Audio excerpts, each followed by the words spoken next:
check it out, check it out. Tuturo ko sa inyo paano gumawa ng dynamic blocks with attributes. So ito, may sample ako dito. So dynamic blocks yan, na-stretch to. Ayan. Tapos may attribute din yan. Pag dinouble click nyo, yan yung attributes. Okay. So gawa tayo. So ito, meron na akong drawing dito. Ang gagawin na lang natin yung attributes. So type nyo ATT for attribute definition. Una natin gawin is yung cut section, yung A. So dito, meron ditong attribute. Dito sa tag, lagay natin A. Tapos yung prompt or yung definition, lagay natin cut section. Tapos dito sa text settings, sa justification, gawin natin bottom center. Tapos dito sa text style, pili lang kayo kung anong gusto nyong text style. Tapos text height, lagay nyo lang dito kung anong gusto nyong text height. Then, okay. So, lagay natin dito. Ayan. Baba ko ng konti. Next is yung location naman. Type nyo ulit ATT. Dito sa tag, ilagay natin location. Tapos sa prompt, same lang natin. Then sa justification, lagay natin top center. Text style, same lang natin. Tapos text height, gawin ko lang 1.5. Then, okay. So, lagay natin dito. Tapos ito, i-adjust ko lang yung width factor para hindi lumabas sa bilog. Gawin ko lang siyang 0.6. Yan. Tapos i-move ko lang ng konti. 0.5. Next is yung section naman. Section name. Type nyo ulit ATT. Dito sa tag, lagay natin section. Dito pala sa tag name, dapat one word lang siya. Hindi pwedeng maglalagay kayo ng space. So, try natin pag may space o dalawang words. Ayan. Ayan, dito section name. Dito sa justification, gawin natin bottom left. Tapos sa text style, baguhin din natin. Then yung text height, gawin kong 2.1. Then okay. Ayan, meron dito notification si CAD. Dapat walang space yung sa tag. Okay. So, dapat laging one word lang yung tag name natin. Then okay. Gawin natin dito. Tapos i-move ko lang to ng konti. Gawin ko 1.8. So, ito gawin natin color yellow. Next is yung sa scale. Type nyo ulit ATT. Tapos sa tag name, lagyan na natin yung 1:75.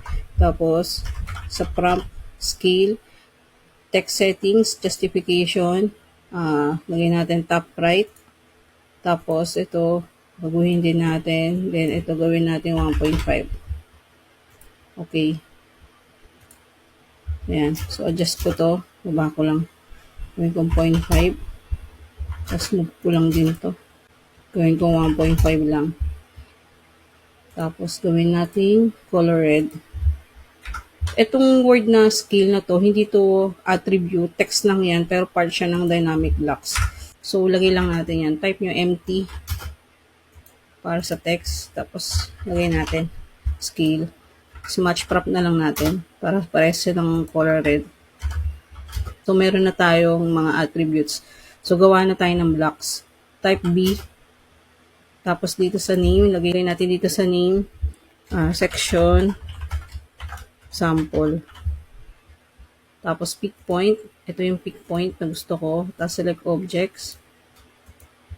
Enter. Tapos, mamaya na natin lagyan ng actions yung dynamic blocks natin. So, okay muna natin to.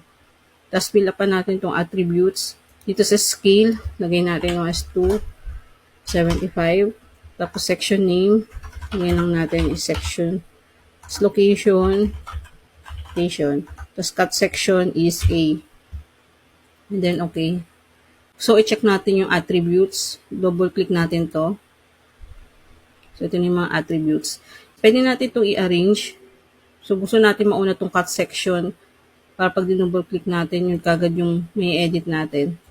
So, type yung command na Batman. Then, enter. Tapos, dito, click nyo lang to, select block. Tapos, select natin yung block. pwede natin itong i-arrange. So, itong cut section gusto natin sa taas. Tapos, next is yung sa location. Next is yung section name. And then, panghuli yung sa scale. Then, click apply. Okay. Check natin yung attributes. Yan. Nauna na yung section, yung location, section name, and then yung scale.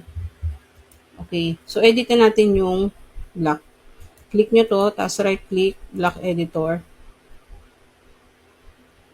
Dito muna tayo sa parameters. Lagay muna tayo ng base point. Kusan yung pick up point, yun yung base point natin. Tapos, click nyo itong linear. Maglagay lang tayo. Lagyan ko lang hanggang dito. Tapos, i-delete ko lang muna itong isang parameter para hindi conflict dun sa base point. Tapos, ito lang yung may parameter sa gilid. Next, click nyo yung Actions tab. Click nyo yung Stretch.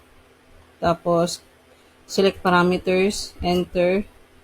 Create tayo ng boundary or frame. Then, select Object. Then, Enter. Close Block Editor. Save. Okay. So, ito na yung bago nating gawang dynamic blocks with attributes. So, check natin. Check natin yung stretch. Ayan. Stretch na siya. Tapos, double click natin. Ito na yung mga attributes.